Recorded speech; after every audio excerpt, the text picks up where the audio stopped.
mengingat pada susunan inti berikutnya, yaitu kajian yang akan disampaikan oleh narasumber Ambasador Human Initiative oleh Ustadz Rinaldi Syafiq, sarjana agama yang telah hadir di antara kita, yang akan menyampaikan materinya. Kepada Bapak Ustadz Rinaldi Syafiq, sarjana agama, waktu dan tempat kami persilakan.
Sebelumnya saya mohon maaf, ini saya baru sampai dari Indonesia, masuk angin. Suaranya mohon maaf, nanti agak pegel dengarnya ya. Mudah-mudahan dengan sound system ini bisa membantu saya menyuarakan. Dan sekali lagi saya mudah-mudahan kalau tadi menyampaikan tentang kesedihan, saya juga sedih. Nanti kesini suara saya habis. Mudah-mudahan tanpa mengurangi nilai makna acara ini. Dan ini kan inti acaranya adalah itu wisudaan ya. Dan sekali lagi saya mohon maaf kalau suaranya kurang berkenan karena perubahan cuaca dari Jakarta ke Jepang yang pada musim dingin. Dari bandara saya masih normal, insya Allah biasa ngobrol. Begitu sampai di Shanghai itu mulai habis rasa. Bismillahirrahmanirrahim. Nuhayyikum bi tahiyyatil Islam, tahiyyatan mubarakatan min indillah, tahiyyatan min ahli jannah. Assalamualaikum warahmatullahi wabarakatuh. Bulan Ramadan, bulan mustajab. Cakep, itu lupa di Jakarta ya.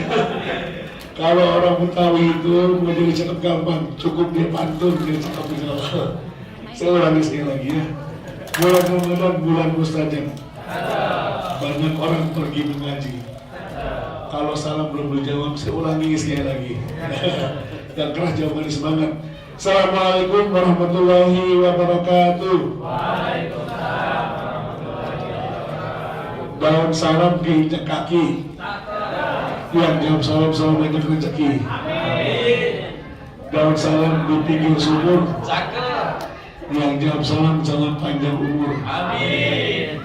Daun salam, daun saga. Yang jawab salam insya Allah masuk surga. Selesai sudah ya. Kalau bahasa masuk surga berarti selesai materinya. Alhamdulillahilladzi alafa baina qulubina fa asbahna bi ni'matihi ikhwana. Asyhadu an la ilaha illallah wahdahu la syarika lah wa asyhadu anna sayyidina Muhammadan abduhu wa rasuluh la nabiyya ba'dah. Allahumma salli wa sallim wa barik ala hadha an-nabiyil karim sayyidina wa maulana Muhammadin sallallahu alaihi wa sallam wa ala alihi wa ashabihi wa junudihi wa ansarihi ila yaumil qiyamah, amma ba'du. Qala Allah ta'ala fil Qur'anil Karim, a'udzu billahi minasy syaithanir rajim. Bismillahirrahmanirrahim. Nahnu naqussu 'alaika naba'ahum bil haqq innahum fityatun amanu bi rabbihim wa zidnahum huda wa rabatna 'ala qulubihim bil qaum faqalu rabbuna rabbus samawati wal ard lan nad'u min dunihi ilaha laqad qulna idzan syatata. Wa qala an-nabiy sallallahu alaihi wasallam, ya ma'syarus syabab man istata'a minkumul ba'ah falyatajawwaz fa inna lahu wija'un fa in lam yastati' 'alaikum bisyam. Sadaqallahul azim wa sadaqa rasul habibul karim wa nahnu ala dzalika minasy syahidin wa syakirin walhamdulillahi rabbil alamin. Saya mau tes sound saya, mohon diikuti. Bismillahirrahmanirrahim. Allahumma adkhilna mudkhala sidqin wa akhrijna mukhraja sidqin waj'alna min ladunka sultanan nasira. Allahumma arinal haqqa haqqan warzuqna ittiba'ah wa arinal batila batilan warzuqna ijtinabah. Allahumma ya muqallibal qulub tsabbit qulubana wa absarna ala dinika wa ta'atika wa imanika wa ala sabili da'watika. Allahumma innaka afuwun tuhibbul afwa fa'fu anna ya karim. Asli suaranya udah denger ya. Kalau nggak denger udah ngomong apa bos tadi ya.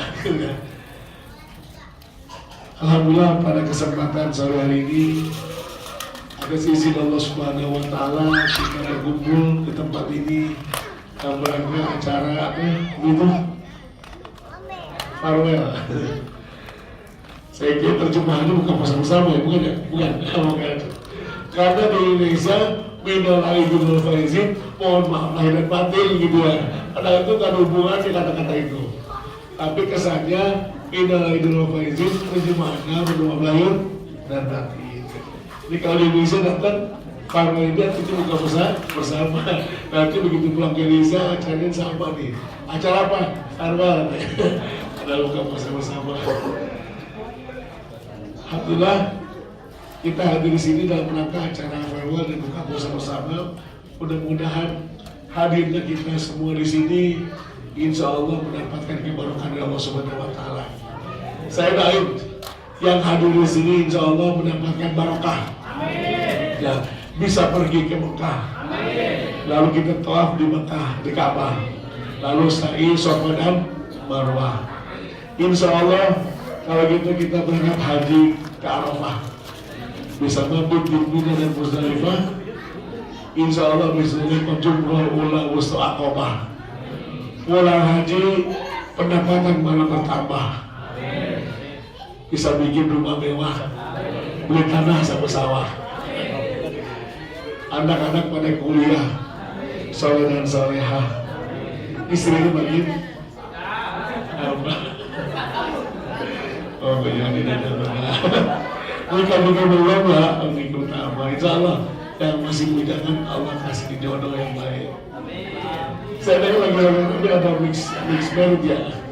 Saya dengar di Indonesia nih di YouTube rame-ramenya mix marriage katanya. Orang Indonesia nikah sama orang Jepang. Dia kalau nikahnya untuk dakwah silakan kalau sanggup. Tapi insya Allah yang hari kita hari sini insya Allah mendapatkan ridho Allah Subhanahu Wa Taala. Pada rumah nih, ridho Allah Subhanahu Wa Taala. Saya dari jauh juga, sama satu kampung sama antum semua di Indonesia.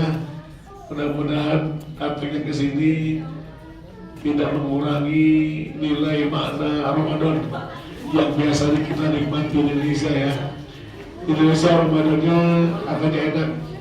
Kalau kita rame-ramenya bukber, takjil. Kalau kita ada OTR, sahur dulu gitu ya. Insya Allah karena mengurangi nilai makna Ramadan, antum lebih afdal Ramadannya di sini. Kenapa? Karena tantangannya lebih berat. ujiannya lebih banyak. Ramadan di Indonesia gampang. Kenapa? Semua pada puasa. Kalau di sini, aduh, kemarin saya naik pesawat dari Jakarta ke sini, motor di Shanghai itu sudah siap. Yang lain pada makan, saya nahan makan, ya Allah, udah wangi banget makanannya. Pada minum bulat-bulat, saya bikin sendiri, nggak bisa, luar biasa. Padahal kalau musafir kan boleh buka puasa. Tapi Allah bilang, wa antasumu khairul lakum.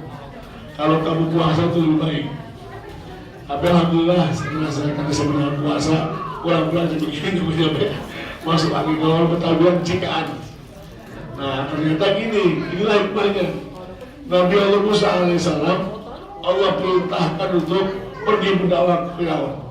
Idhab ila Fir'auna innahu tagha. Pergilah kamu kepada Firaun karena Firaun telah melebihi batas. Mungkin Musa mengatakan, ya Allah, bagaimana saya bisa berdakwah sementara saya ini suaranya cadel, tahu cadel? Cadel. Belilah produk-produk Indonesia, itu cadel. Belilah produk-produk Indonesia. Musa itu mulutnya cadel. Kenapa? Karena waktu kecilnya ketika dipungut oleh Asia di sungai, lalu Fir'aun curiga, jangan-jangan anak ini yang akan menghancurkan kerajaanku menurut mimpinya. Lalu Asia bilang, bagaimana mungkin seorang anak kecil bisa menghancurkan kerajaan? Dia belum bisa apa-apa, coba aja dites. Akhirnya Musa dites untuk milih bara api sama makanan kurma. Atas izin Allah, Musa pilih bara api, dimakan. Luka lidahnya, ya, lidahnya luka lidahnya, di akhirnya udah gedenya ngomongin cadel, nggak bisa Bismillahirrahmanirrahim, Bismillahirrahmanirrahim, mungkin gitu ya. Tapi Allah perintahkan, idhab ila Fir'auna innahu tagha. Pergilah kamu kepada Fir'aun karena Fir'aun telah melampaui batas. Jadi suruh berdakwah kepada Fir'aun. Ibu saya berat karena ini cadel. Tapi ternyata kata Musa alaihissalam, ya Allah, saya akan berangkat berdakwah. Walaupun suaranya serak kayak begini nih, suaranya berat kayak begini nih, katanya nggak apa-apa. Akhirnya Musa baca doa, Rabbi shrah li sadri wa yassir li amri wahlul 'uqdatam min lisani yafqahu qawli. Nah sampai situ, waj'alni waziran min ahli Harun akhi. Yang terakhir gini, jadikanlah Harun saudaraku sebagai pembantuku. Dan dalam cerita, setiap Musa alaihissalam berdakwah kepada siapapun, Harun selalu ikut. Kenapa nggak Harun saja yang ngomong, yang normal, tapi Musa yang bicara? Oh ternyata, yang saya ngomong dia ngomong. Ternyata Harun itu disuruh berzikir di samping Musa. Yang ngomong tetap Musa, walaupun ngomongnya cadel, atas berkat zikirnya Harun, ya, di sebelahnya ngomongnya lancar, ngomongnya kena. Tadi saya pesan kepada Kang Usman, ini menurut saya kemarin di Inspirasi sepi banget ada orang. Saya datang sendirian, bukan kemana sendirian, sama sendirian. Saya datang ke Mas Kang, apa Kang Usman. Saya bilang, Kang Usman, itu jadi Harun ya. Karena saya ngomongin gak jelas, Kang Usman suruh zikir gitu supaya ngomongin jelas. Oh, alhamdulillah Kang Usman ikut hadir di sini. Dan mudah-mudahan tanpa mengurangi nilai acara ini, dan mohon maaf sekali lagi suara ini agak serak berbahasa, bukan serak bahasa, ini serak ring ya, bukan bahasa. Dan saya punya hikmah begini tentang Musa, ini tugas untuk semua nih. Ketika menghadapi beban berat kuliah di Jepang, Musa alaihissalam Allah perintahkan untuk berdakwah kepada Firaun. Agak berat masalah ini. Apa beratnya? Minimal ada 4 hal. Yang pertama, kenapa Musa agak berat? Yang pertama, Musa itu pernah hidup dan tinggal bersama Fir'aun. Musa itu anak angkatnya Fir'aun. Bahkan dikenal di masyarakat, Musa itu anaknya Fir'aun. Musa pernah satu tempat tidur sama Fir'aun. Jadi ketika Allah beritakan idhab ila Fir'auna innahu tagha, pergilah kamu kepada Fir'aun, karena Fir'aun telah berbatas. Bagi Musa ini sama aja dakwah sama bapaknya. Nah, kita kan begini nih, kalau dulu mohon maaf, ada orang yang baru kenal Islam dikit, pulang pesantren kilat, ya, pulang pesantren kilat, ilmunya pun kilat. 3 hari dia pesantren, pulang pesantren semangat, Islamnya luar biasa. Begitu sampai rumah, ada emaknya nggak pakai jilbab, mak nggak pakai jilbab dosa, mak kalau pakai jilbab ini kafir, gitu. Nah, pun pesantren, bapak ngerokok haram pak rokok pak, gitu. Ini baru pulang dari pesantren kilat, semangat. Ngedawain bapak emaknya baru pulang pesantren, gimana rasanya? Musa ini dakwaannya didikan Allah Subhanahu wa Ta'ala. Allah langsung yang mendidiknya. Allah langsung perintah berdakwah kepada orang tuanya itu Fir'aun. Gimana rasanya? Berat. Ini sama juga nyuruh bapaknya, ya. Sementara Musa pernah hidup tinggal di istananya Fir'aun. Yang kedua, bagi Musa ini berat. Kenapa?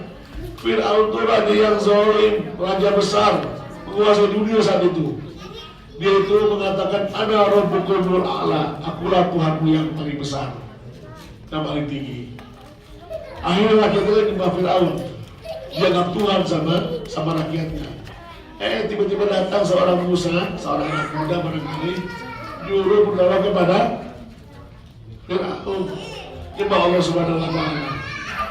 Ini menyebabkan gajah lawan semut, nggak sebanding. Nah yang ketiga, itu tadi Musa lidahnya cadel. Dalam riwayat, saya lupa Hasan Hussein, cucu Nabi itu juga sama, mulutnya cadel. Maka Rasul mengatakan Hussein ini sama dengan pamannya. Siapa itu? Musa. Jadi Rasul menyebut Musa itu dengan akhi Musa. Jadi Rasulullah menyebut Musa itu dengan akhi Musa. Beberapa hadis Rasulullah menyebut Musa dengan akhi Musa, saudaraku Musa. Cerita tentang Musa bertemu dengan Khidir pun 3 pertanyaan, 3-tiganya Musa kesabaran. Maka Rasul mengatakan seandainya akhi Musa sabar, tidak bertanya, mungkin akan banyak ilmu kita dapatkan dari Nabi Khidir alaihissalam. Tapi karena akhi Musa tidak sabaran, maka hanya 3 kita dapat pelajaran. Ya. Jadi Rasulullah menyebut Musa itu dengan akhi Musa, saudaraku Musa. Sebagaimana Harun akhi, Musa menyebut pada Harun saudaraku, Harun akhi, Harun saudaraku. Makanya Harun itu ada bilang adiknya Musa, atau paling tidak sepupu adiknya Musa, sepupu adik, ya sepupu ya, apa sepupu adik itu? Ya sepupu ya. Nah akhirnya 3 ini jadi faktor membuat Musa berat menghadapi Fir'aun. Akhirnya Allah kasih bekal bahasa bekal ini, kasih bekal. Apa itu? Doa. Rabbi shrah li sadri wa yassir li amri wahlul 'uqdatam min lisani yafqahu qawli waj'al li waziran min ahli. Nah, ini tip untuk menghadapi masalah di Jepang, gitu. Ya. Ada 4 tip atau cara atau sikap kita menghadapi masalah. Ini kan kita ini hidup ini kan penuh masalah ya. Apa itu masalah? Apa itu masalah? sesuatu yang tidak sesuai dengan ekspektasi, itu namanya masalah. Maksud hati ke Jepang kerja, dapat gaji gede, nyaman, kita tadi waduh Pak berat dari Jepang, masalah bukan? Masalah. Jadi masalah itu sesuatu yang tidak sesuai dengan ekspektasi, namanya masalah. Berangkat saya dari Jakarta ke Okayama, di tengah jalan suara saya serak, masalah bukan? Masalah. Itu masalahnya. Dan ternyata setiap saat kita menghadapi masalah. Ya, biarkanlah badai berlalu, jangan mau. Biarkanlah badai berlalu, itu berarti kita nggak bisa mengambil pelajaran. Mari kita membersamai badai tersebut. Gitu. Artinya jangan menghindar dari masalah, biarkanlah masalah berlalu. Salah. Mari kita membersamai masalah tersebut. Atau tanda kutip, mari kita menikmati masalah tersebut. Karena setiap saat kita menghadapi masalah. Buka puasa, angannya pengen makan kolak sama kurma, sama roti, sama gorengan. Sampai sini kok ada apa-apaan? Itu masalah bukan? Masalah ya. Jadi lagi-lagi kita tidak bisa menghindari masalah, tapi mari kita menikmati masalah. Bekal yang pertama, Rabbis rahli sadri, al-israh fis sadr. Menghadapi masalah itu yang pertama adalah lapang dada. Apa? Lapang dada. Al-israh fis sadr, lapang dada. Artinya ketika menghadapi masalah itu mesti lapang dada, jangan panik, jangan gerabak geruduk, ya, jangan reaktif, tapi responsif. Kalau menghadapi masalah dengan gerabak geruduk, tidak lapang dada, bahkan menyesal, bahkan menggerutu, bukan menyelesaikan masalah, tapi menambah masalah. Oleh karenanya, ketika menghadapi masalah, al-israh fis sadr, lapang dada, bisa jadi ini sudah takdir Allah Subhanahu wa Ta'ala. Udah qadarullah. Kuliah gak beres-beres, ya Allah, udah 2 tahun gak beres-beres, 2 ya. Kalau 1 berapa tahun sini? 4 tahun, 5 tahun gak beres-beres kuliah. Jadi MA, mahasiswa abadi. Ya, kalau di Mesir itu 5 tahun, 10 tahun gak beres kuliah biasa, sengaja gak lulus. Ya di Mesir. Jadi kalau di Mesir itu kuliah 7 tahun, 8 tahun itu biasa S1. Kenapa? Sengaja gak dilulusin. Kalau lulus dia pulang. Dia ada waktu, sekian waktu untuk kuliah terus sambil kerja. Itulah mungkin, mohon maaf nih teman-teman di Indonesia. Teman saya di Mesir, sebangsak-bangsaknya di Mesir, katanya. Kan Mesir kan negara seperti Indonesia ya. Susah juga negara ini lah, negara berkembang. Tapi saya nggak pernah kelaparan, kehausan. Begitu saya pulang ke Indonesia, kehausan, nggak bisa minum. Padahal di Mesir saya juga kebangsat, tapi nggak pernah kehausan. Makanya pada betah di Mesir. Ini sahabat teman-teman di Jepang pada betah di Jepang ya. Pak, saya mungkin kerja 3 tahun di sini, 3 tahun ya, iya. Sekarang berapa tahun? Udah 20 tahun saya nggak pulang balik. Jadi udah kebetahan di Jepang katanya. Apalagi ada hashtag di Indonesia, hashtag kabur aja dulu. Gitu. Kabur terus gitu ya, kembali-balik pulang-pulang. Ya jadi yang bener nggak bener ya, maksudnya gini, antum sudah baik yang bekerja maupun yang kuliah, ini pengalamannya mahal, ya. Maksudnya pulanglah ke Indonesia, gitu ya. Jangan nggak pulang-pulang gitu kayak Bang Toib, nggak pulang-pulang gitu. Pulanglah ke Indonesia, mengabdi di Indonesia kalau sudah mapan di Jepang gitu. Ya, yang selesai kuliah, S1, S2, S3 pulang ke Indonesia mengabdikan ilmunya. Karena kalau ketika pulang nambah masalah. Indonesia butuh orang-orang kayak antum semua. Anak muda itu ingat betul. Allah juga firmankan di surah Al-Kahfi, innahum fityatun amanu bi rabbihim wa zidnahum huda. Anak muda itu sesungguhnya mereka adalah para pemuda-pemuda beriman. Allah bilang mereka adalah para pemuda-pemuda yang beriman, wa zidnahum huda, kami tambahkan kepada mereka hidayah. Artinya kalau ada anak muda yang benar, yang insaf, yang hijrah, yang baik, yang beriman, mereka pasti imannya bertambah, kebaikannya bertambah, ilmunya bertambah. Wazidnahum huda. Yang lama bekerja di Jepang, kalau sudah puas di Jepang pulang, apa? Ilmunya banyak, pulang ke Jepang. Teman saya 3 tahun kerja di Jepang, pulang jadi ustaz. Saya bilang kita di Jepang kerja apa pesantren gitu, pulang jadi ustaz ya sekarang. Ada benar ya, saya teman saya pulang di Jepang, 3 tahun dia kerja di Jepang, pulang jadi ustaz. Itu salah satu pengabdiannya. Ternyata kalau dia ceramah cerita di Jepang mulu gitu. Artinya kondisi masyarakat Jepang, ya. Artinya gini, kalau kita nggak pulang-pulang kuliah gitu ya, udahlah bersih betah.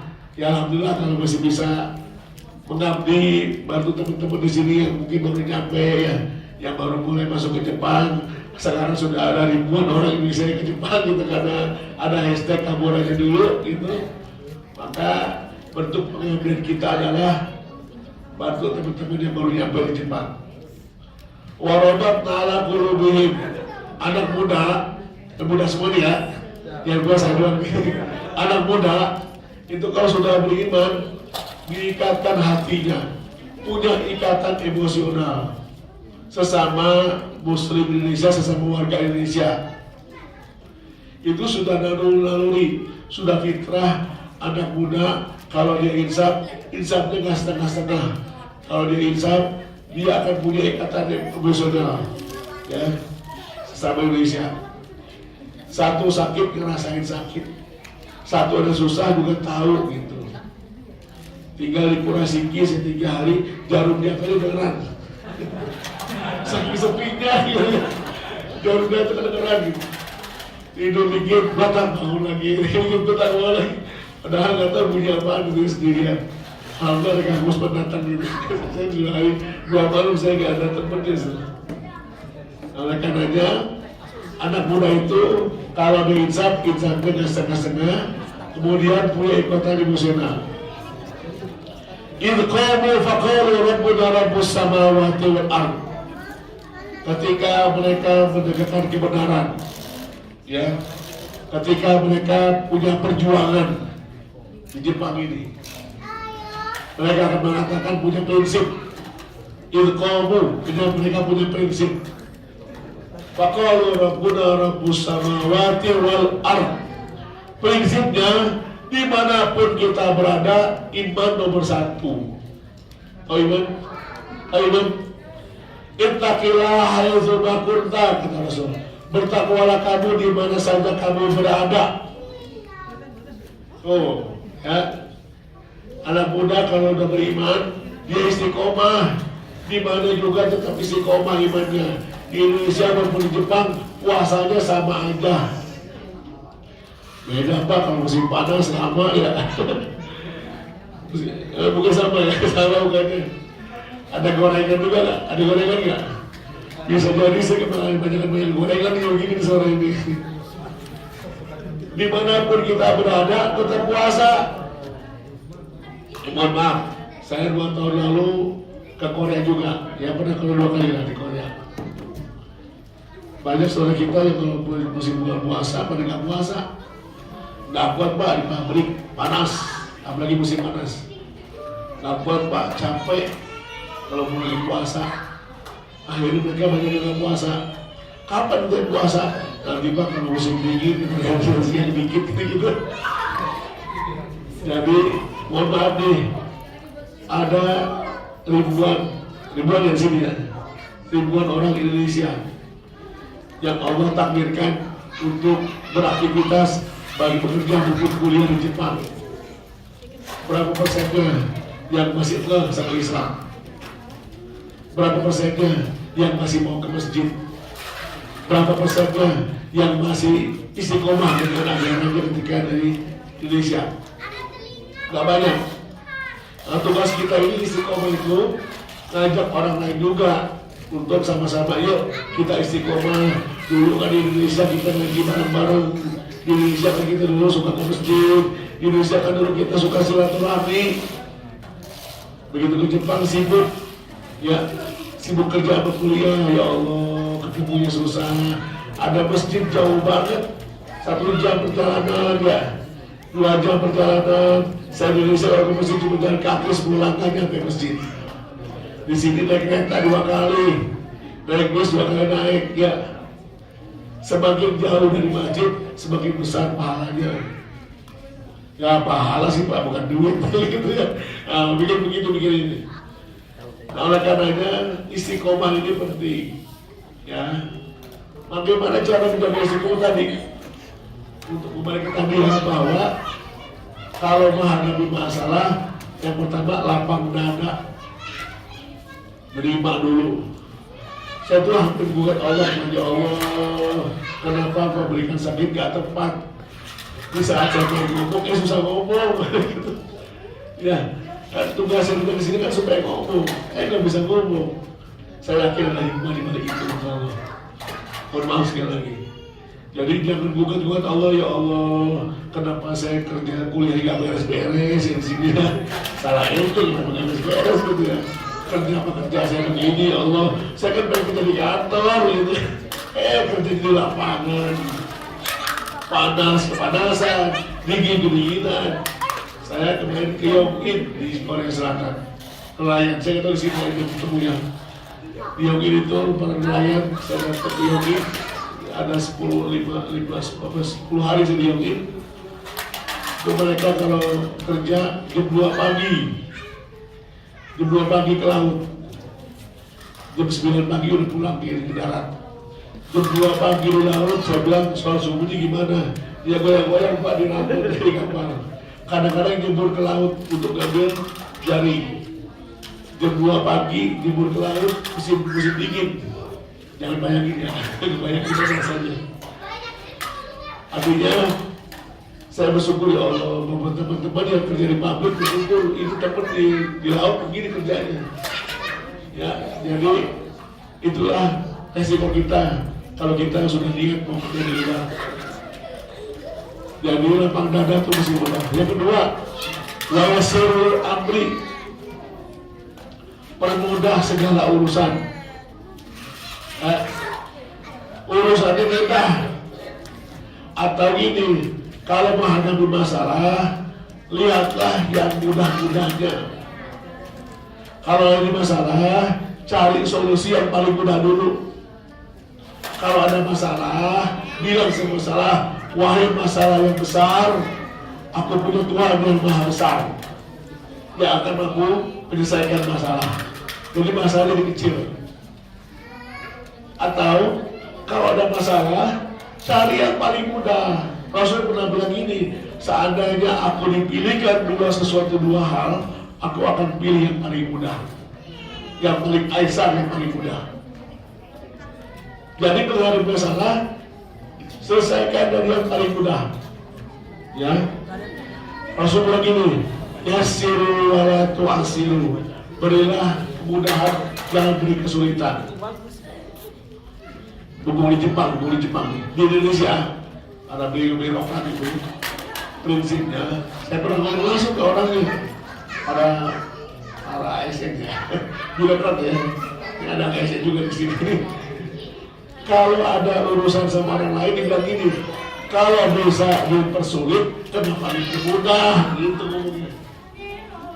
Dibalik, kalau bisa dipermudah, kenapa dipersulit? Langsung bilang, yassiru wa la tu'assiru, berilah kemudahan, jangan beri kesulitan.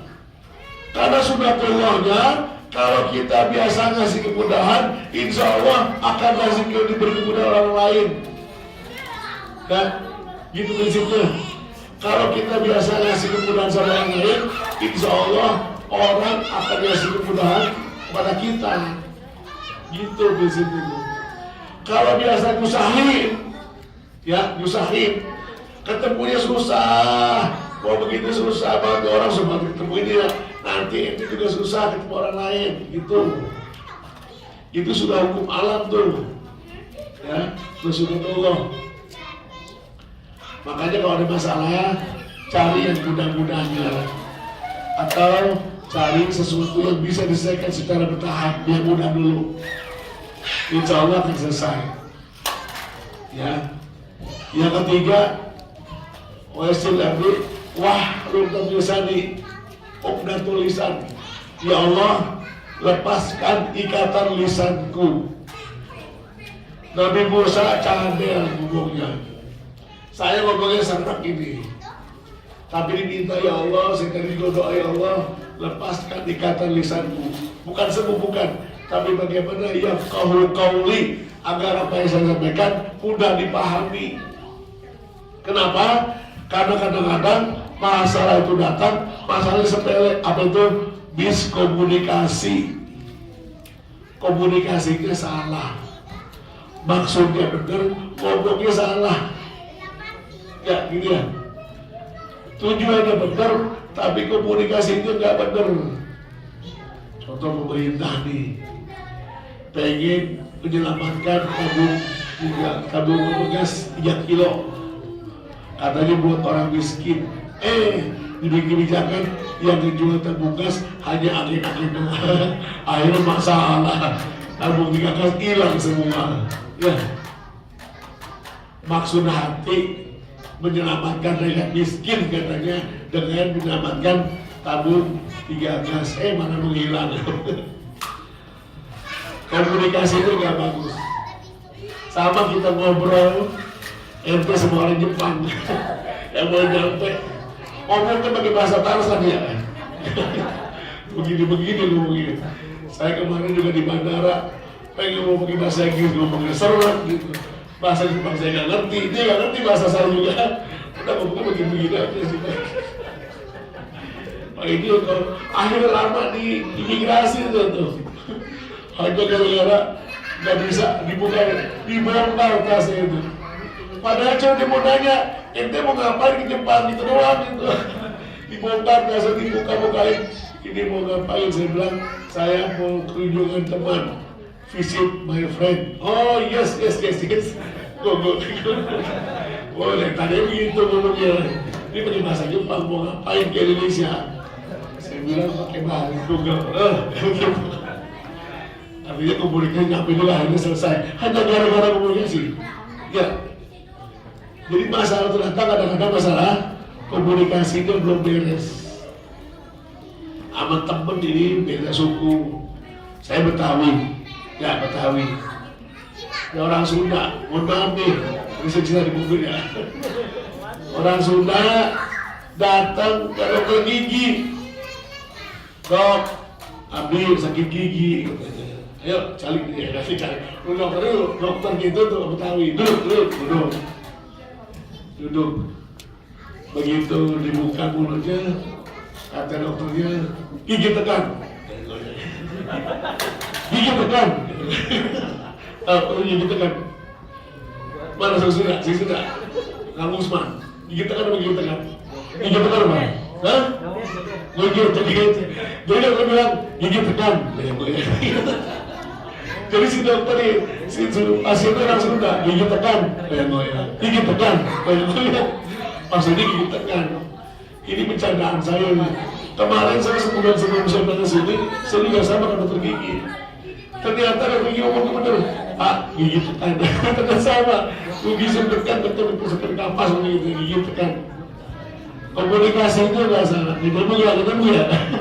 Gigi tekan tuh gigi tekan, nggak ada kapas, gigi tekan. Tapi orang Sunda gigi tekan kan dia goyang gini gitu. Komunikasi nggak nyambung tuh, ya. Kita lihat Sunda, ya.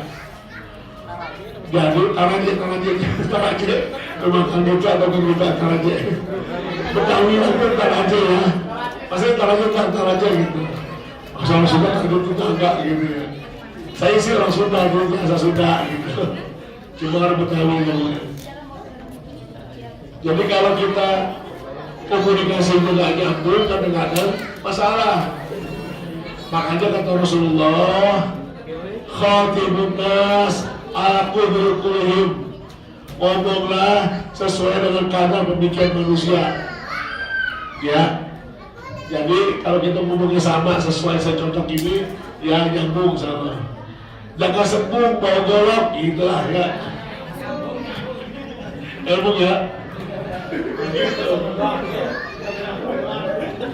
Tidak ngerti bawa pisau gitu. Agak ngerti gitu. Jadi memang kalau komunikasi ini bagus, insya Allah lancar tuh masalah. Nah, di Indonesia komunikasi lancar asal pakai. Nah itu dia, itu bahasa Indonesia tuh, bahasa Indonesia gitu. Lagi rame tuh, viral bayar ya. Di Indonesia bayar. Yang keempat, supaya masalah itu selesai atau menghadapi masalah adalah waj'al wazirun min ahli. Jadikan Harun sebagai penolongku. Artinya apa? Menghadapi masalah nggak bisa sendirian, harus bareng-bareng sama-sama sama yang lain. Apalagi hidup di perantauan, ya. Perantauan itu nggak bisa sendirian. Jangan ego. Ya, di Indonesia saya pemimpin, masa di sini saya disuruh-suruh.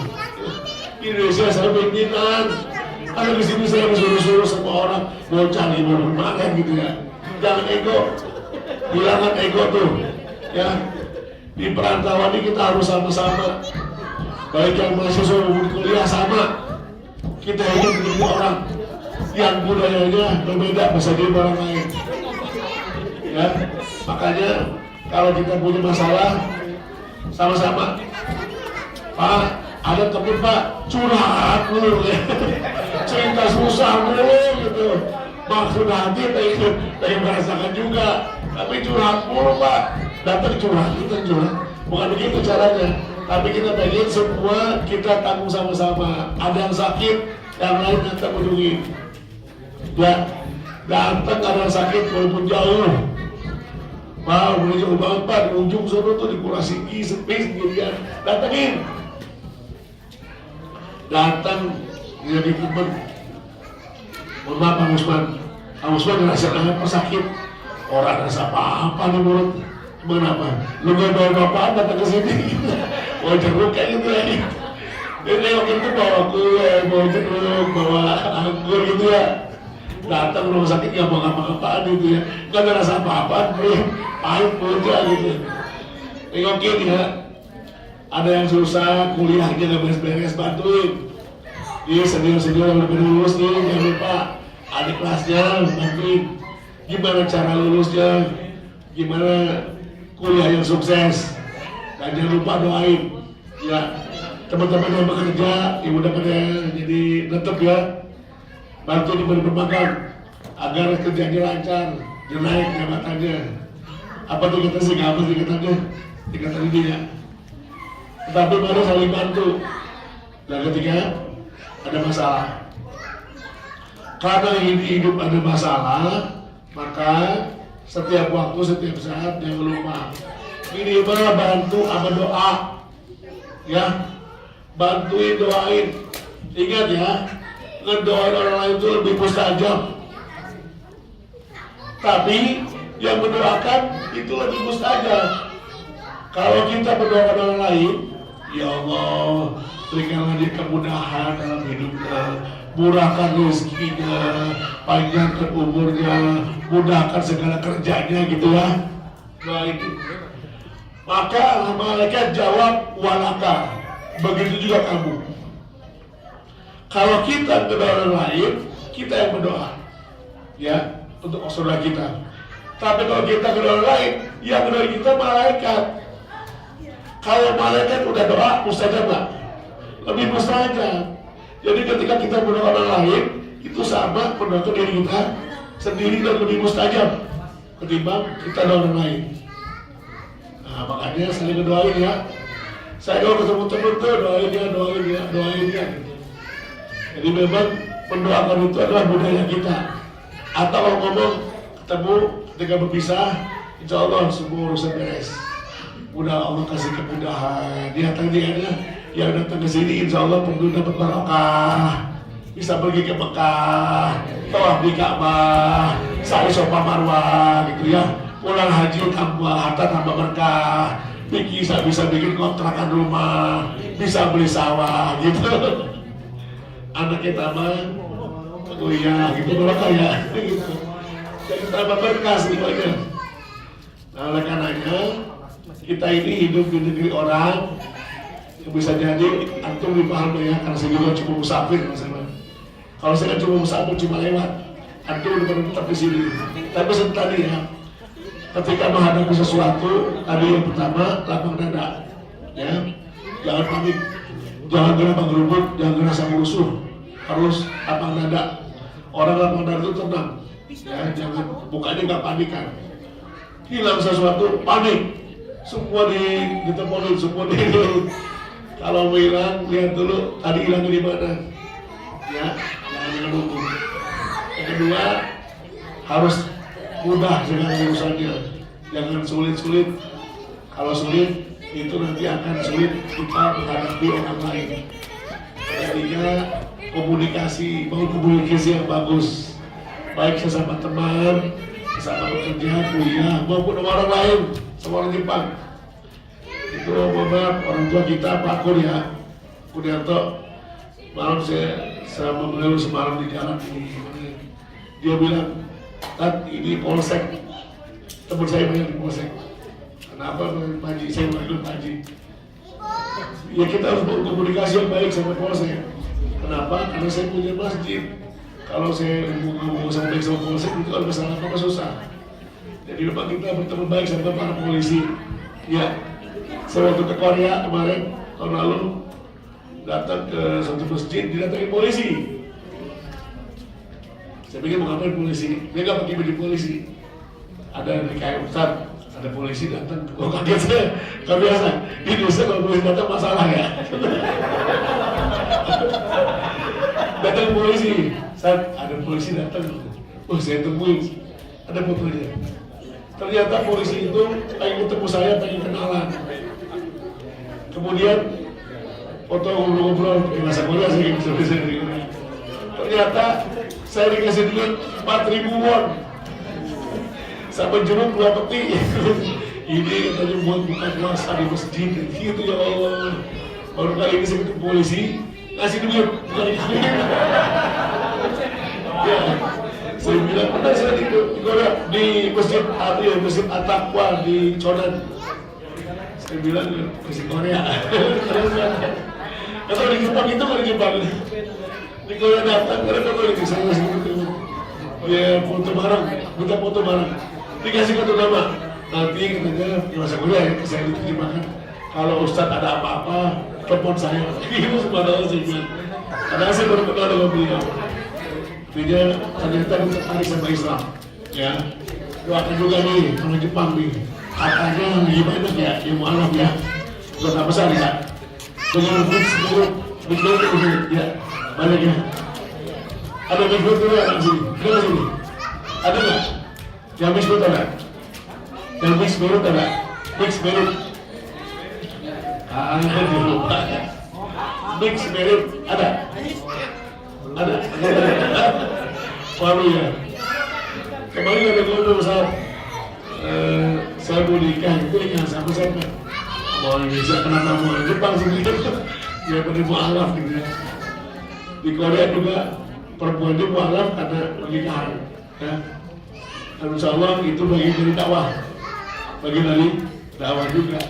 Kalau dia benar ya, kadang dia itu nggak benar gitu. Makanya lihatin tadi supaya kita ketika menghadapi sesuatu hal itu ya harus komunikasi bagus. Kalau udah komunikasi yang dengan Jepang ini betul dari Jepang, insya Allah kenapa? Karena mereka bangsa yang kepo ya. Waktu saya di Osaka, datang orang Jepang. nanya saya nggak ngerti. Nanya apa sih di masjid? Apa sih itu? Itu orang Jepang datang sengaja pengen lihat foto-foto. Saya ada masuk majalah. Waktu saya di Kagawa, saya 2 malam, 1 malam saya di Kagawa cuma 2 hari. Datangin sama orang Jepang, wartawan Jepang. Diwawancarain, saya nggak ngerti orang Jepang. Tapi ternyata masuk majalah. Masuk majalah, dia tertarik dengan budaya Muslim di Kagawa. Apa budayanya? Tuh, makan bersama. Apa budayanya? Sholat. Saya lagi sholat di foto, saya mau di Jepang. Dia tertarik dengan tradisi Muslim gitu. Artinya manfaatkan kesempatan tersebut dengan cara apa? Komunikasi. Bisa bahasa Jepang kan nih? Mas Usman, kamu semua bahasa Jepang kan Usman? Itu 2 tahun ya. Yang 3 tahun di sini nggak bisa bahasa Jepang, rugi. Ya, paling tidak 2 tahun ya. 2 tahun harus bisa bahasa Jepang. Umar bin Khattab pernah bilang, kalau kamu bisa suatu kaum, bisa bahasa suatu kaum, tidak akan ditipu sama kaum tersebut. Ya, kalau sudah paham bahasa Jepang, ente nggak bakal dibodohin sama orang Jepang. Palingan orang Jepang itu sekali lagi orang yang bahasa kepo. Kalau kita bisa bahasa Jepang, komunikasi lancar, bisa dakwah sama orang Jepang. Ya, atau paling tidak ketika ente pulang ke Indonesia bisa bahasa Jepang, jadi penerjemah di perusahaan Jepang. Teman saya 15 tahun di Korea, pulang ke Indonesia jadi penerjemah. Gajinya nggak kurang sama dengan di Korea.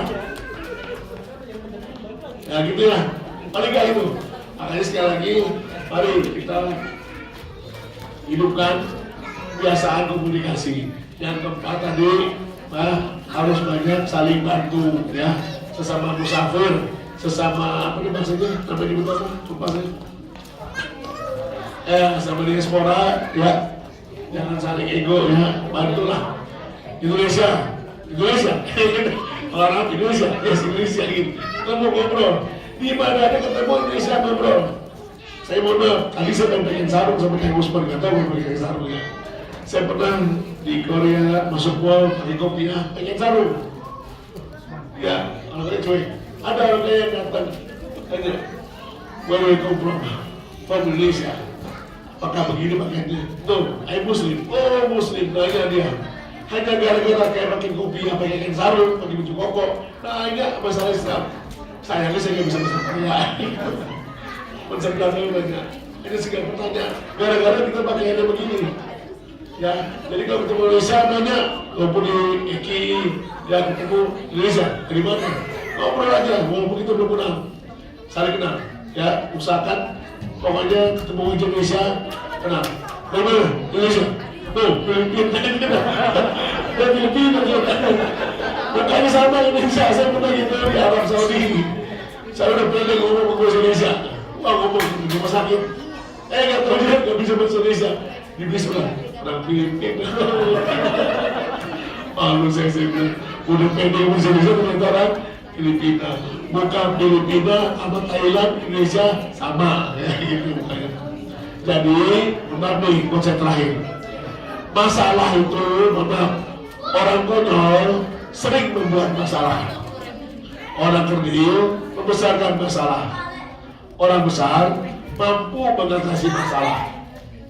Orang bijak dia akan naik tajam dengan masalah.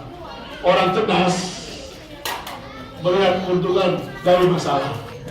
Ya, orang bertakwa naik iman dari masalah. Masalah bukan masalah. Masalahnya adalah bagaimana kita menyelesaikan masalah. Kenapa? Karena kita ini adalah hidup dari masalah-masalah. Kita harus bisa menjadi solusi dari setiap masalah-masalah. Masalah itu bukan masalah. Kalau ada pepatah mengatakan menyelesaikan masalah tanpa masalah, itu masalah.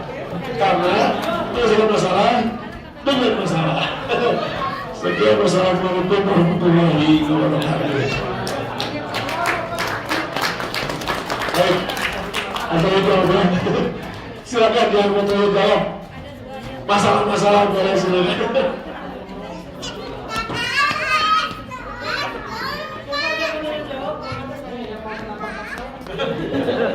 Silakan beberapa masalah atau masalah boleh. Ingat ya, bahwa yang bertanya itu bukan karena tahu, justru karena dia tahu, aja. Assalamualaikum warahmatullahi wabarakatuh. Pak Ustadz, saya ingin bertanya. Ya, soalnya sama MC tiba-tiba dikasih mic ini. Ya, saya pengen nanya tentang tadi yang musafir ya Pak Ustadz. Misalnya kalau jadi musafir itu ada nggak ya kayak batasan, misalnya berapa kilometer kita pergi itu bisa nggak bosan? Ya jadi itu kan jadi ini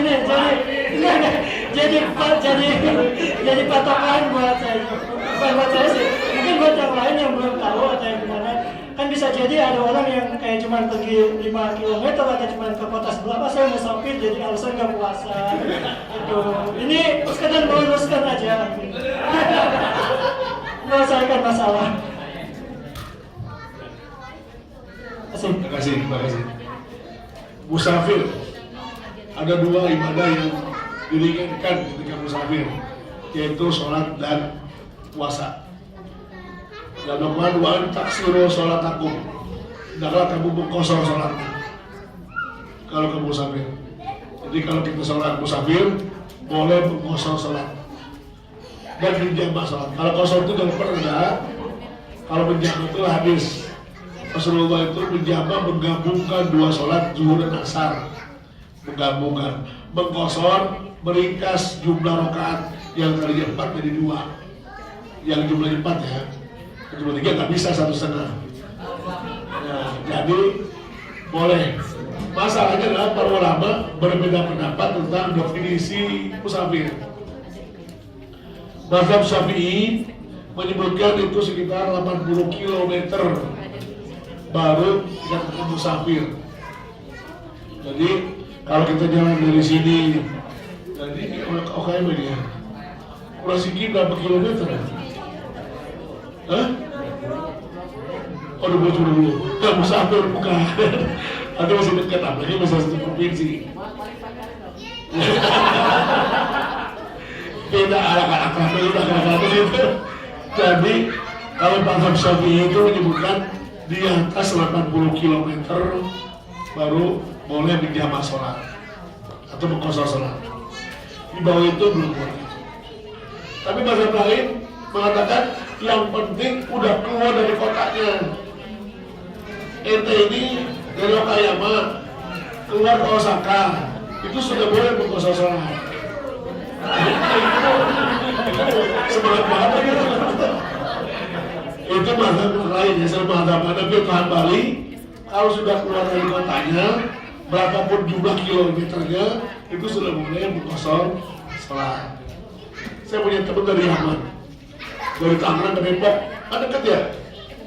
Kosor sholatnya. Saya bilang kita sholat apa? Sholat zuhur. Kok cuma normal? Sudah waktunya sholat itu. Jadi bagi orang Yaman itu dari Tangerang Depok itu sudah bisa mengkosor sholat. Kan dekat ya, Tangerang Depok ya, apalagi Tangerang Selatan sebelah. Tapi kalau sudah keluar kotanya, maka dia mengkosor sholatnya. Tapi yang aman pakai mazhab Syafi'i ya, Indonesia. Di atas 80 kilo boleh. Gampang inilah. Kalau dari Jakarta ke Puncak itu belum nyampe, tapi kalau udah sampai Cianjur mah itu kosor sholat boleh.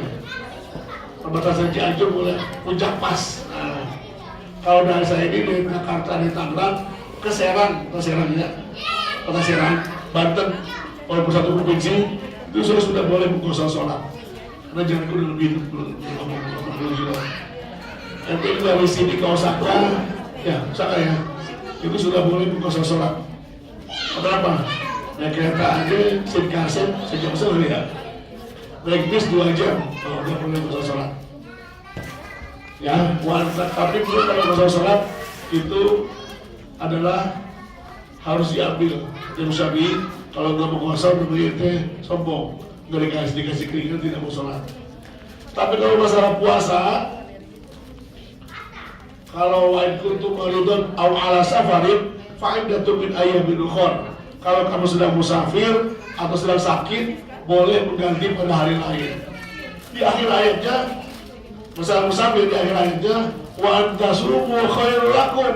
Kalau kamu puasa juga, itu lebih baik, gitu. Kemarin saya dari Indonesia ke sini tetap puasa, karena saya baru mengambil wa antasumu khairul lakum. Kalau kamu puasa, itu lebih bagus. Kalau puasa, kalau sholat ini kosong, ya.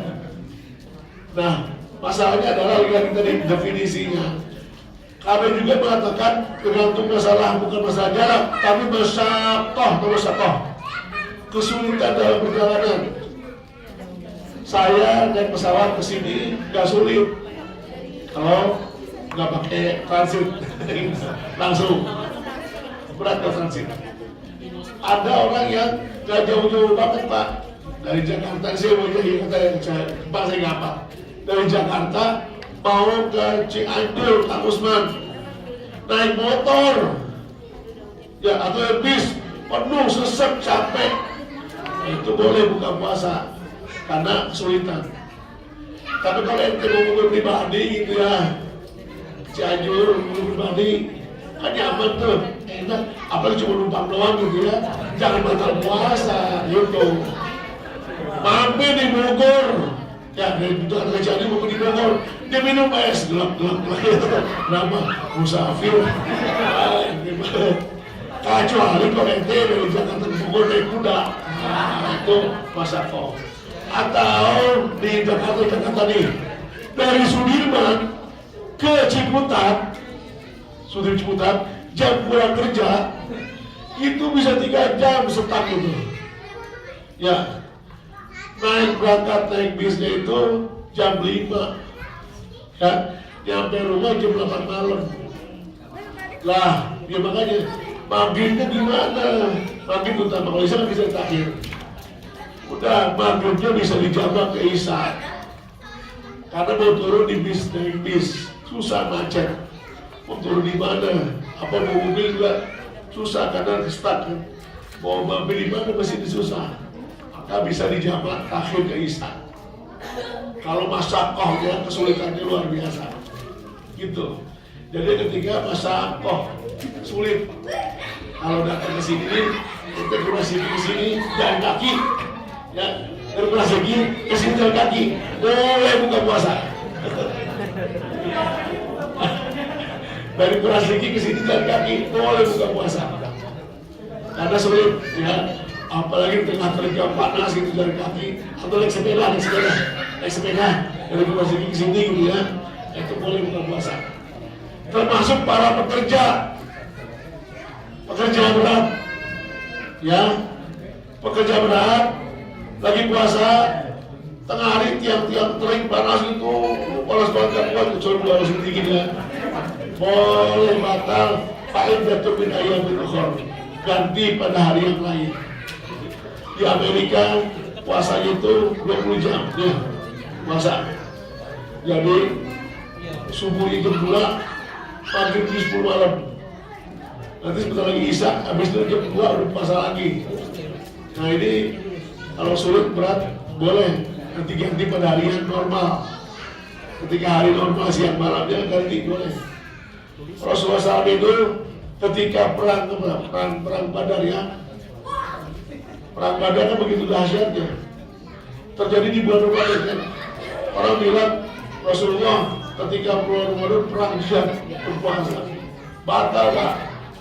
Rasul para sahabatnya batal puasa, nggak puasa selama perang Badar, nanti diganti pada hari lain. Jadi kalau kata bahwa ketika puasa Rasulullah berpuasa nggak batal puasanya. Selama perang Badar Rasulullah batal puasanya. Jadi hadis mengatakan roja'na min jihadil asghar ila jihadil akbar, itu hadisnya dhaif, maka maudhu. Rasulullah ketika perang Badar batal puasanya. Jangan sampai kalah perang gara-gara lagi puasa Pak, kapal yang terpedang itu capek ya. Ya, justru pada sahabat makan berjihad. Jadi gitu, jadi puasa itu gak berat sebetulnya, asal tahu ilmunya gitu ya. Terima kasih. Ya, terima kasih. Ya, ini ada yang mau nanya lagi nggak? Kalau nggak ada pertanyaan titipan dari teman. Silakan. Assalamualaikum warahmatullahi wabarakatuh. Waalaikumsalam. Menyambung dari pertanyaannya Mas Rizky terkait dengan musafir atau sholat berjamaah. Kalau pendefinisian musafir itu apakah bersyarat dari tujuannya ngapain di tempat tujuan? Apakah mungkin ada pertanyaan kontemporer yang muncul di dunia online yang anak-anak muda Indonesia juga, kayak kalau saya ke konser, apakah boleh kita sholatnya di jamaah atau apa gitu? Terkait tujuan itu bagaimana? Apakah harus tujuan tertentu baru bisa disebut musafir atau bagaimana? Kalau ada sisi, misal ada dua ekstrim yang sangat haram sama sangat halal, bukan sangat halal, halal sama haram. Nah kalau di tengah-tengah seperti apa? Misal akan berkunjung ke Osaka, berwisata, berhasil-hasil begitu, apa masuk dalam definisi musafir? Terima kasih. Terima kasih. Definisi musafir itu ente mau tujuannya apapun namanya musafir. Tapi syaratnya menjamak sholat, musafirnya tujuannya baik gitu maksudnya. Kalau mau musafir ente mau konser, ya musafir juga. Tapi untuk menjadi syarat sholat di jamak nggak masuk, karena tujuannya bukan kebaikan. Definisi juga, emang konser musik jahat pak. Oh mana itu, konser marawas gitu ya. Ya gitu, kalau definisi baik nggak baik beda-beda harus kita. Mungkin bagi kita nggak baik, tapi kita nggak benar baik gitu ya. Mungkin gitu, tapi untuk menjadi syarat dibolehkan mengkosor jamak, tujuan musafirnya adalah kebaikan. Nah, antara halal haram ada tengah-tengah. Kayak seperti apa? Kalau wisata, boleh nggak Pak menjamak sholat? Boleh. Wisata, boleh. Saya mau ke Osaka Pak, mau beli handphone, boleh nggak menjamak sholat? Boleh. Beli handphone doang benar, boleh. Saya mau ke Tokyo Pak, mau ngapain? Mau ketemu teman, boleh. Jamak sholat. Bahkan nggak puasa juga boleh. Kalau ke Tokyo nya nekis, gitu ya, capek dah udah hari ya. Jadi kalau tujuannya begitu tuh boleh. Kecuali itu ke Tokyo mau ngapain? Mau nonton sebetulnya boyband gitu ya.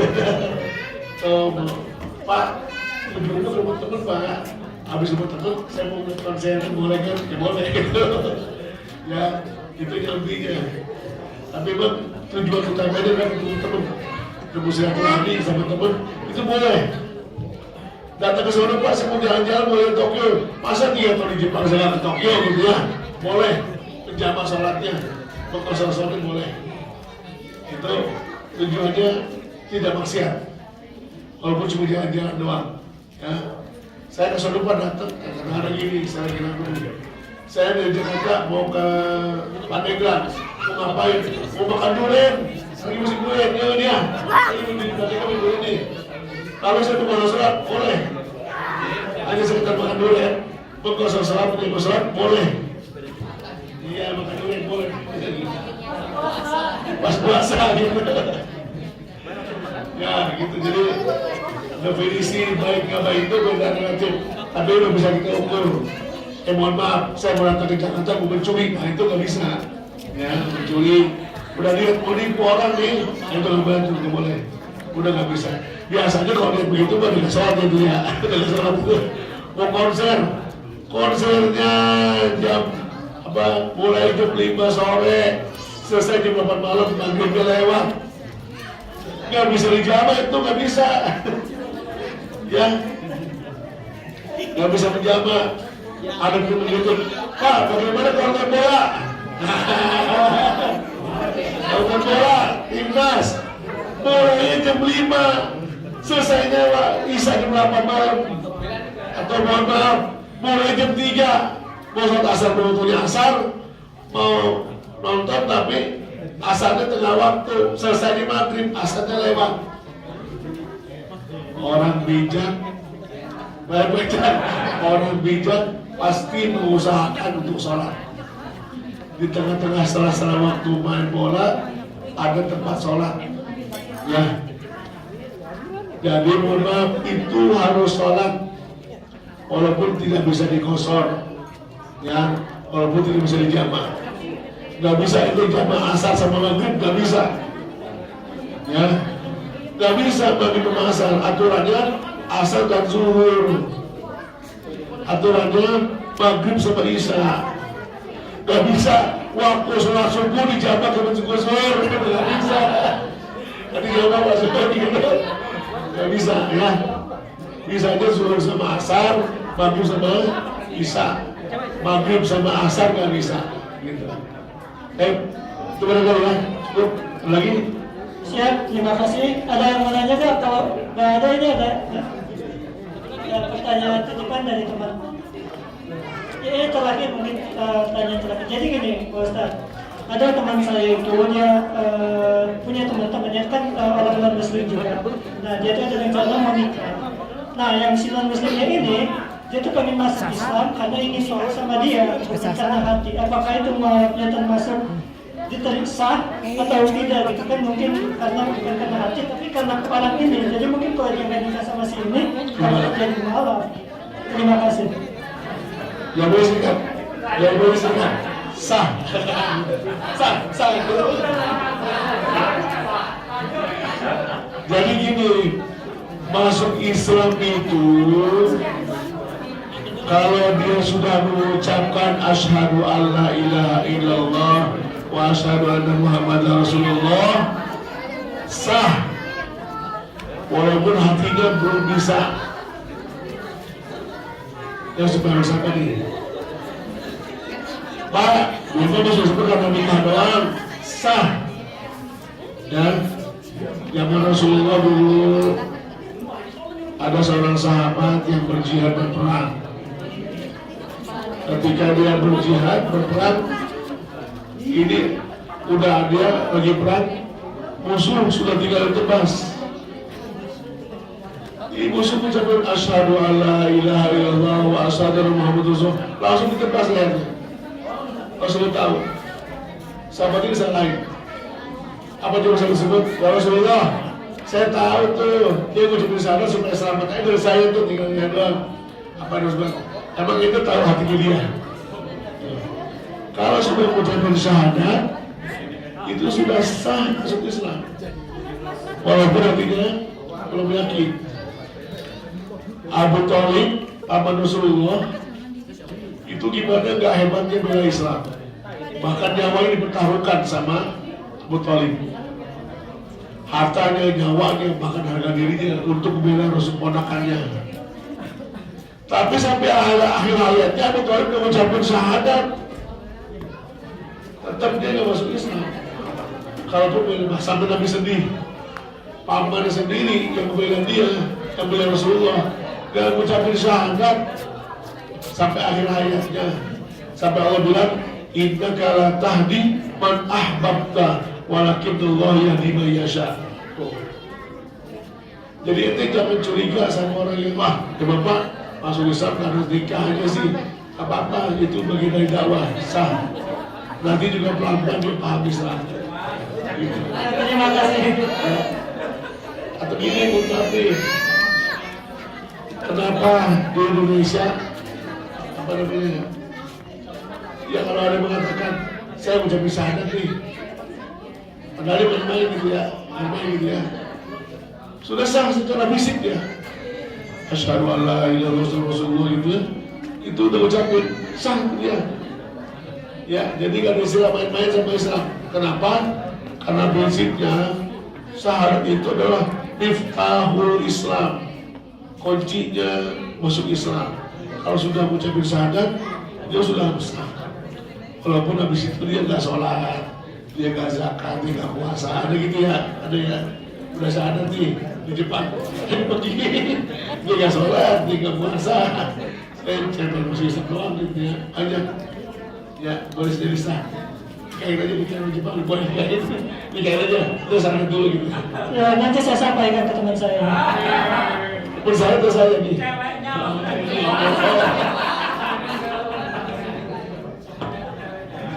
Artinya masuk Islam itu mudah, nggak sulit, mudah, cukup syahadat selesai masuk Islam. Cukup ya? Ya kan cukup.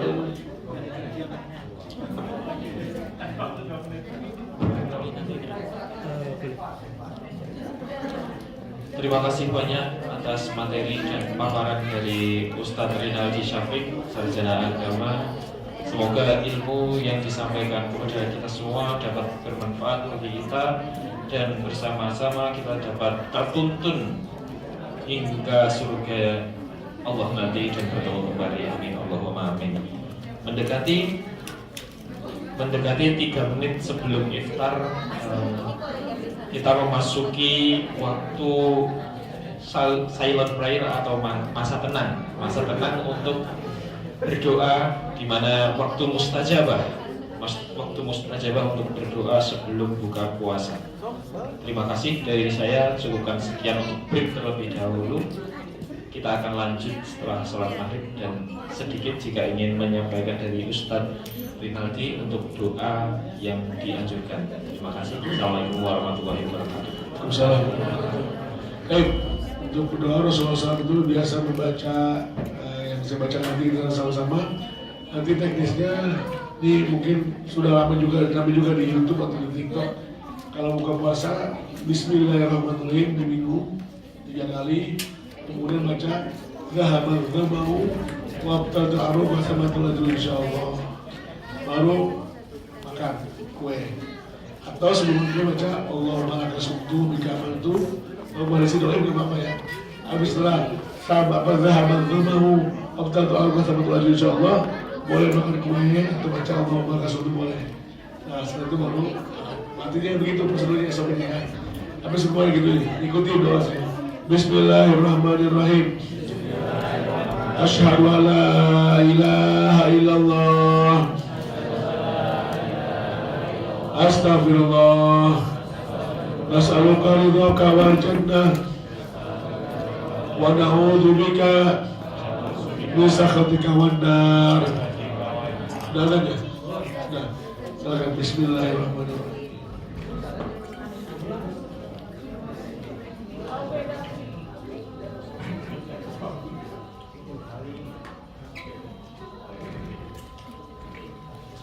Zahabat zama'u Abdulatul Arub Wasabatul Insyaallah. Telah hilang hausku, telah basah tenggorokanku, dan insyaallah pahala sudah didapatkan.